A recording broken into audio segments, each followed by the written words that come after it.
जय श्री महालक्ष्मी। भाद्रपद अष्टमी से महालक्ष्मी व्रत आरंभ होता है और 16 दिन तक यह कथा पढ़ी या सुनी जाती है। श्री महालक्ष्मी व्रत की कई कथाएं प्रचलित है। उनमें से एक कथा के अनुसार एक बार महर्षि श्री वेद व्यास जी हस्तिनापुर पधारे। उनका आगमन सुन महाराज धृतराष्ट्र उनको आदर सहित राजमहल में ले गए और स्वर्ण सिंहासन पर विराजमान कर चरणोदक ले उनका पूजन किया। श्री व्यास जी से माता कुंती तथा गांधारी ने हाथ जोड़कर प्रश्न किया, हे महामुने, आप त्रिकालदर्शी हैं, अतः आपसे हमारी प्रार्थना है कि आप हमको कोई ऐसा सरल व्रत तथा पूजन बताएं जिससे हमारा राज्य, लक्ष्मी, सुख संपत्ति, पुत्र पौत्रादि व परिवार सुखी रहे। इतना सुन श्री वेद व्यास जी कहने लगे, हम एक ऐसे व्रत का पूजन व वर्णन कहते हैं जिससे सदा लक्ष्मी जी का निवास होकर सुख समृद्धि की वृद्धि होती है। हे देवी, यह श्री महालक्ष्मी जी का व्रत है जिसे प्रतिवर्ष भाद्रपद शुक्ल अष्टमी से प्रारंभ किया जाता है। इस दिन स्नान करके 16 सूत के धागों का डोरा बनाएं, उसमें 16 गांठ लगाएं, हल्दी से पीला करें, प्रतिदिन 16 दूब व 16 गेहूं डोरे को चढ़ाएं।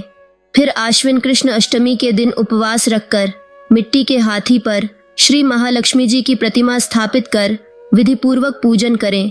इस प्रकार श्रद्धा भक्ति सहित महालक्ष्मी जी का व्रत पूजन करने से आप लोगों की राज्य, लक्ष्मी में सदा अभिवृद्धि होती रहेगी। इस प्रकार व्रत का विधान बताकर श्री वेद व्यास जी अपने आश्रम को प्रस्थान कर गए।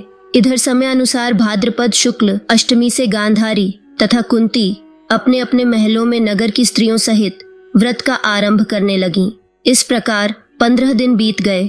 16वें दिन आश्विन कृष्ण अष्टमी के दिन गांधारी ने नगर की सभी प्रतिष्ठित महिलाओं को पूजन के लिए अपने महल में बुलवा लिया। माता कुंती के यहाँ कोई भी महिला पूजन के लिए नहीं आई। साथ ही माता कुंती को भी गांधारी ने नहीं बुलाया। ऐसा करने से माता कुंती ने अपना बड़ा अपमान समझा।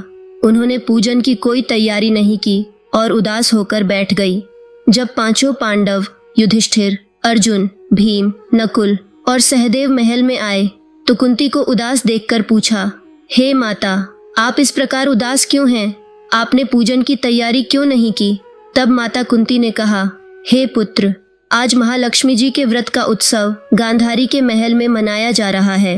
उन्होंने नगर की समस्त महिलाओं को बुला लिया और उसके 100 पुत्रों ने मिट्टी का एक विशाल हाथी बनाया, जिस कारण सभी महिलाएं उस बड़े हाथी का पूजन करने के लिए गांधारी के यहाँ चली गईं और मेरे यहाँ नहीं आईं। यह सुनकर अर्जुन ने कहा, हे माता, आप पूजन की तैयारी करें और नगर में बुलावा लगवा दें कि हमारे यहाँ स्वर्ग के ऐरावत हाथी का पूजन होगा। कुंती ने नगर में ढिंढोरा पिटवा दिया और पूजा की विशाल तैयारी होने लगी। उधर अर्जुन ने बाण के द्वारा स्वर्ग से ऐरावत हाथी को बुला लिया। इधर सारे नगर में शोर मच गया कि कुंती के महल में स्वर्ग से इंद्र का ऐरावत हाथी उतार कर पृथ्वी पर पूजा जाएगा।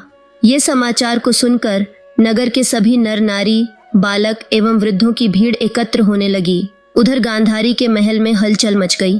वहां एकत्र हुई सभी महिलाएं अपनी अपनी थालियां लेकर कुंती के महल की ओर जाने लगीं। देखते ही देखते कुंती का सारा महल पूरा भर गया। माता कुंती ने ऐरावत को खड़ा करने हेतु अनेक रंगों के चौक, नवीन रेशमी वस्त्र बिछवा दिए। नगरवासी स्वागत की तैयारी में फूल माला, अबीर, गुलाल, केशर हाथों में लिए पंक्तिबद्ध खड़े थे।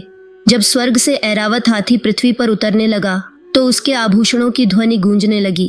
ऐरावत के दर्शन होते ही जय जयकार के नारे लगने लगे। सायंकाल के समय इंद्र का भेजा हुआ ऐरावत हाथी माता कुंती के भवन के चौक में उतर आया। तब सब नर नारियों ने पुष्पमाला, अबीर, गुलाल, केशर आदि सुगंधित पदार्थ चढ़ाकर उसका स्वागत किया। राज्य पुरोहित द्वारा ऐरावत पर महालक्ष्मी जी की मूर्ति स्थापित करके वेद मंत्रोच्चारण द्वारा पूजन किया गया। नगरवासियों ने भी महालक्ष्मी पूजन किया। फिर अनेक प्रकार के पकवान लेकर ऐरावत को खिलाए और यमुना का जल उसे पिलाया गया। राज्य पुरोहित द्वारा स्वस्ति वाचन करके महिलाओं द्वारा महालक्ष्मी का पूजन कराया गया। 16 गांठों वाला डोरा लक्ष्मी जी को चढ़ाकर अपने अपने हाथों में बांध लिया।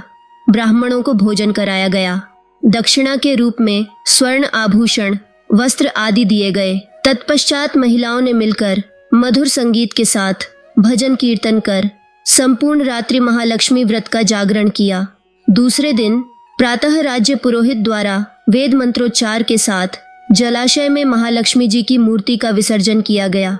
फिर ऐरावत को विदा कर इंद्रलोक को भेज दिया। इस प्रकार जो स्त्रियां श्री महालक्ष्मी जी का विधि पूर्वक व्रत एवं पूजन करती हैं, उनके घर धन धान्य से पूर्ण रहते हैं तथा उनके घर में महालक्ष्मी जी सदा निवास करती हैं। बोले जय मां लक्ष्मी।